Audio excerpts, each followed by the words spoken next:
হযরত ইব্রাহিম আলাইহিসসালামের আপন ভাতিজা হযরত লূত আলাইহিসসালাম ইব্রাহিমের দাওয়াত কবুল করে এবং চাচার সাথে শামের কেনান অঞ্চলে চলে আসে এবং সেখানে আল্লাহ তাকে নবুয়ত দান করে।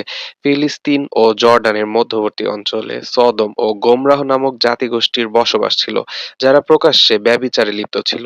এমনকি তারাই ছিল প্রথম জাতি যারা সমকামিতায় লিপ্ত ছিল।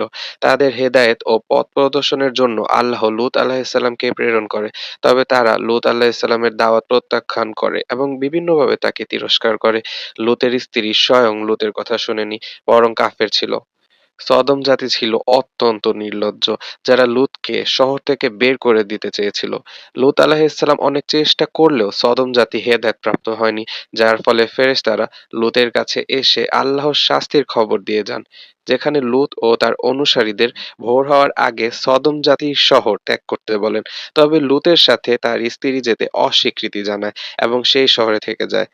লূত ও তার সাথীদের শহর ছাড়ার সময় পিছনে ফিরে তাকাতে নিষেধ করা হয়েছিল। লূত ও তার সাথীদের শহর ছাড়ার সঙ্গে সঙ্গে সেই শহর উপরে উঠিয়ে উপর করে ফেলে দিয়ে পাথর ও উল্কাবৃষ্টি নাজিল করা হয়েছিল এবং সে জাতিকে ধ্বংস করা হয়েছিল। আর লূতের স্ত্রীকে লবণ মূর্তিতে পরিণত করা হয়েছে। বর্তমান জর্ডানের মৃত সাগর হচ্ছে সেই স্থানটি। পরবর্তীতে লূত আলাইহিসসালাম জর্ডানের পাহাড়ি অঞ্চলে তার সন্তান ও অনুসারীদের নিয়ে বসবাস করে এবং সেখানে তার মৃত্যু হয়।